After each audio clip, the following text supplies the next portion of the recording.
मैंने कई लोगों से सुना था, कभी भी किसी को सिर्फ दूर से देखकर या फिर उसके बारे में सुनकर कोई भी थॉट्स नहीं बना लेना चाहिए। वो दिन मेरे लाइफ का सबसे अलग दिन था।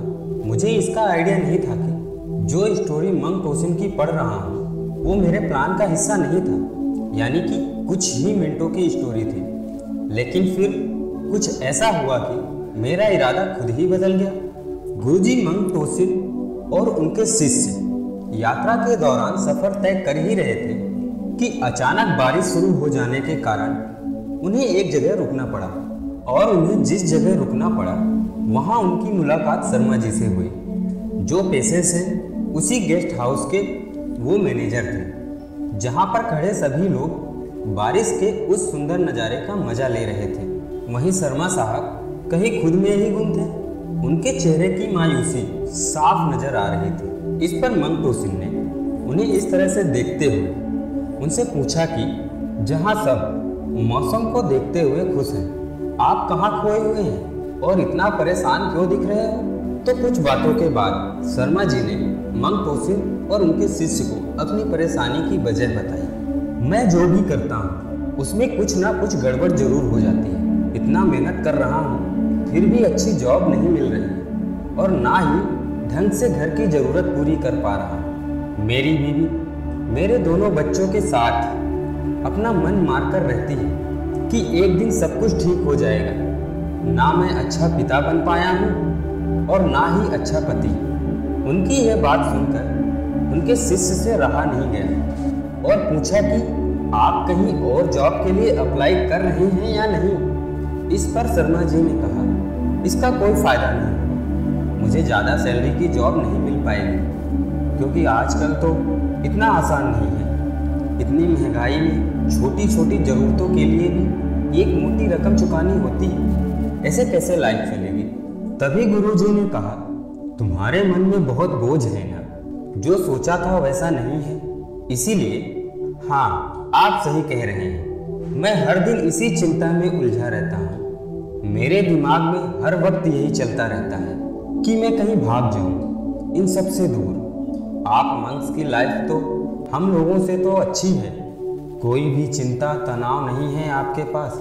शर्मा जी की बात तो पूरी तरह से सही है। मुझे भी दो पल के लिए ऐसा लगा कि उनका इस तरह से चिंता करना पूरी तरह से जायज़ है। जो परिवार की ज़रूरत पूरी न कर पा रहा हो, घर चलाने को अच्छे से पैसा ना आ रहा हो, जॉब की टेंशन हो और ज़िंदगी में जैसा सोचा था वैसा ना हुआ हो, तो आम सी बात है इंसान डिप्रेशन में चला ही जाता है। उसे कोई टेंशन ना हो ऐसा कैसे हो सकता है? लेकिन मैं पूरी तरह से गलत था क्योंकि शर्मा जी की इस बात का जवाब मंक टोसिन ने कुछ इस तरह से दिया था कि मैं भी हैरान रह गया।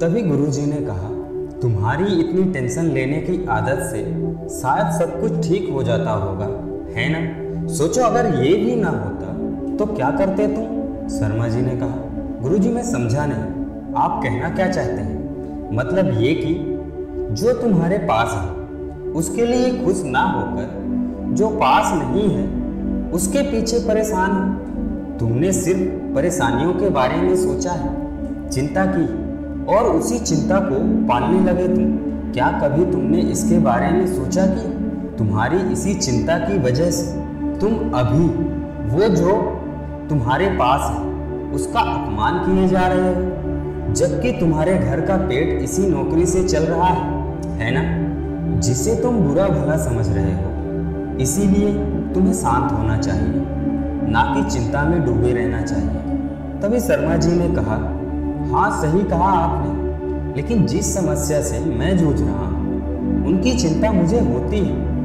मेरे अलावा बाकी सब खुश हैं और आराम से जिंदगी जी रहे हैं। मन करता है कि कहीं भाग जाऊं जहां शांति मिल सके। गुरुजी, हाँ सही कहा, तुम्हारे अलावा बाकी वो हर इंसान खुश है जो अपनी समस्या को लेकर बैठने की जगह उनका समाधान सोचकर उस परेशानी को मिटाने में लगा है। तुम्हें ऐसा नहीं लगता कि यहाँ पर तुम हर एक कीमती मिनट को घुट घुट कर जीते हुए न जाने चिंताओं को अपने सीने में दबाते हुए अपनी जिंदगी को यूं ही गंवाते जा रहे हो? इतनी चिंताएं करके क्या तुमने जिंदगी को ठीक तरह से जिया है? लेकिन आप ही बताइए गुरुजी, कोई इंसान ऐसा कैसे हो सकता है कि उसकी जिंदगी में कोई टेंशन नहीं, कोई स्ट्रेस या कोई डिप्रेशन नहीं होगी? हाँ, मैं मानता हूँ कि आप सांसारिक जीवन से आप दूर हैं, लेकिन जो इस संसार में फंसे हुए हैं और अपनी जिम्मेदारियों को अंत तक निभाना चाहते हैं, उन सब की जिंदगी में इतनी टेंशन है कि हर कोई लगभग मेरे जैसे ही है। आप मुझे बताइए, क्या मैंने इतनी टेंशन लेकर कुछ गलत किया? क्या मेरी चिंताएं बेकार हैं? क्या मेरा ये सोचना गलत है कि मैं अपने परिवार को खुश नहीं रख पा रहा हूँ? शर्मा जी की बात सुनकर मुझे भी 2-3 मिनट के लिए यही लगा कि वो कह तो सही रहे। आखिर कोई इंसान ऐसा कैसे हो सकता है कि उसकी लाइफ में टेंशन, डिप्रेशन या स्ट्रेस ना हो? यहाँ तक कि इस स्टोरी को समझने से पहले मैंने भी कई तरह की चीज़ों के बारे में सोचा था, अपने लिए कई तरह के प्लान बनाए थे, लेकिन सारे ही सक्सेसफुल नहीं हुए। और जब मेरे साथ ऐसा हुआ तो मुझे भी टेंशन हुई थी और हाँ, मैं स्ट्रेस में भी था। लेकिन अब मैं जानना चाहता हूँ कि इस बात का सलूशन मंक टोशिन किस तरह से निकालेंगे, क्योंकि मेरी नज़र बौद्धिस्ट मंक टोशिन की स्टोरी पर टिकी हुई है। लेकिन मैं सोच रहा था कि बौद्धिस्ट मंक आगे इसका जवाब क्या बताएंगे। अब आगे बढ़ते हैं बौद्धिस्ट मंक टोशिन की तरफ। मंक टोशिन इसका जवाब शांति से देना शुरू किया।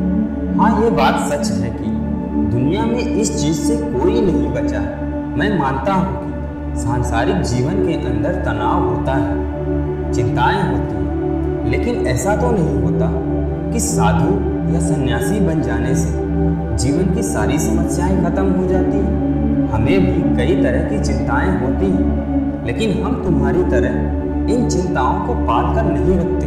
मतलब मैं समझा नहीं गुरुजी। देखो, सिर्फ तुम ही नहीं हो इस दुनिया में जिसके पास कोई टेंशन या तनाव हो। एक छोटा बच्चा भी टेंशन में जी रहा होता है। उसे भले ही दुनिया की चिंता नहीं होती है, लेकिन उसे इस बात की चिंता होती है कि वो किसी दूसरे बच्चे से पीछे ना रह जाए, या फिर भले ही उसकी चिंता इतनी है कि आज स्कूल में उसे 12 की टेबल सुनाने में गलती करने पर कहीं डांट ना पड़ जाए।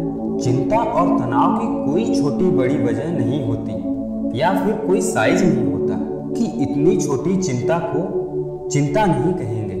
ये तो लगभग हर एक दिमाग के अंदर होती ही है।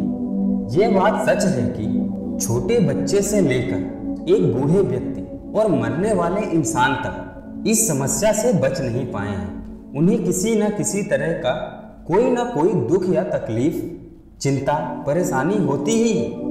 लेकिन इसका मतलब ये तो नहीं है कि उसे लेकर बस उलझे रहें। जब कोई परेशानी हमारे पास आती है तो वो हमारे पास ज़्यादा देर तक नहीं टिक पाती, क्योंकि हम उसे मिटाने के लिए कोशिश करने लगते हैं और जो भी परेशानी है उसका समाधान ढूंढने लगते हैं। अगर आपकी भाषा में कहूँ तो आपकी हर प्रॉब्लम का सलूशन आप निकाल सकते हैं, बजाय इसके कि उस परेशानी को अपने दिल और दिमाग और साथ ही अपने शरीर के अंदर घर देने से और उसे हर दिन चिंता देते हुए पाल कर बड़ा करने से कहीं ज़्यादा बेहतर है कि तुम उस परेशानी के आने के बाद उसका समाधान निकालने की ओर अपना दिमाग लगाओ।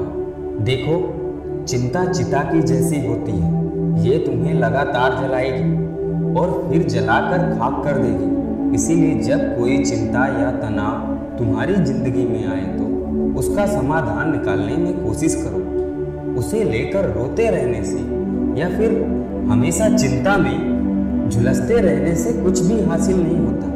अगर ये चिंताएं तुम्हारे जिंदगी में नहीं आएंगी तो जिंदगी तुम्हें अच्छी नहीं लगेगी, क्योंकि जब अंधेरे के बाद उजाला होता है उसकी अहमियत ही दूसरी होती है। इसीलिए जिंदगी में ये चिंताएं भी आना जरूरी है। ये हमेशा ही कुछ सिखाकर और तुम्हें मजबूत बनाकर जाती है। इसीलिए अब से चिंता में जीना बंद कर दो। अपने इस बचे हुए समय को खुशी खुशी बिताओ। इतनी उलझी हुई समस्या जो इस समय सबके आसपास घूम रही है, उसका का इतना आसान सा हल निकलता हुआ देखकर मैं पूरी तरह से हैरान था। उस दिन मंक टोसिन की स्टोरी को समझकर ऐसा महसूस हुआ कि शायद हम सभी ने अपनी लाइफ को ज़्यादा कॉम्प्लिकेटेड बनाया हुआ है। हमें कहीं ना कहीं इन बातों का पता होता है, लेकिन हम फिर भी इन चिंताओं में डूबे रहते हैं और अपनी लाइफ को जलाते रहते हैं। बौद्धिस्ट मंक टोसिन की स्टोरी समझते हुए मुझे धीरे धीरे ये फील होने लगा था कि मैं भी अपनी ज़िंदगी में शायद एक सुलझे हुए रास्ते पर चलने लगा हूँ। उनसे बहुत कुछ सीखने को मिल रहा था और हम हर दिन कुछ न कुछ नया सीखने की चाह में हर दिन और भी ज़्यादा दिलचस्प होती जा रही थी।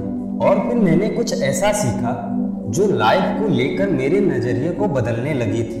अपनी इस सीख को मैं आपके साथ ज़रूर शेयर करूँगा, क्योंकि मैं जानता हूँ कि मेरे साथ आप भी न जाने कितने सवालों में इस समय उलझे हुए हैं और अपनी लाइफ को मेरी तरह सुलझी, शांत और बेहतरीन बनाना चाहते हैं। इसीलिए आइए हम अपनी इस जर्नी को बढ़ाते हैं। अगले एपिसोड में जानेंगे कि वो कौन से उपाय हैं जिनसे हम चिंता से दूर रह सकते हैं। क्या चिंता के कारण हमारी जिंदगी पर कुछ असर पड़ता है? कैसे सिर्फ कुछ आसान उपायों को अपनाने से ही हम अपनी जिंदगी बदल सकते हैं? इस सभी सवालों का जवाब जानेंगे मंक टोसिन की स्टोरी के साथ। तो वीडियो को देखना ना भूलें। अगर आपने इस वीडियो से कुछ सीखा, समझा है तो वीडियो को लाइक और सब्सक्राइब जरूर करें और बेल आइकन की बटन को भी प्रेस करें ताकि हमारी वीडियो का नोटिफिकेशन आपको सबसे पहले मिले। हम आपसे अगले एपिसोड में मिलते हैं। तब तक के लिए आप अपना ख्याल रखिएगा। जय हिंद, वंदे मातरम।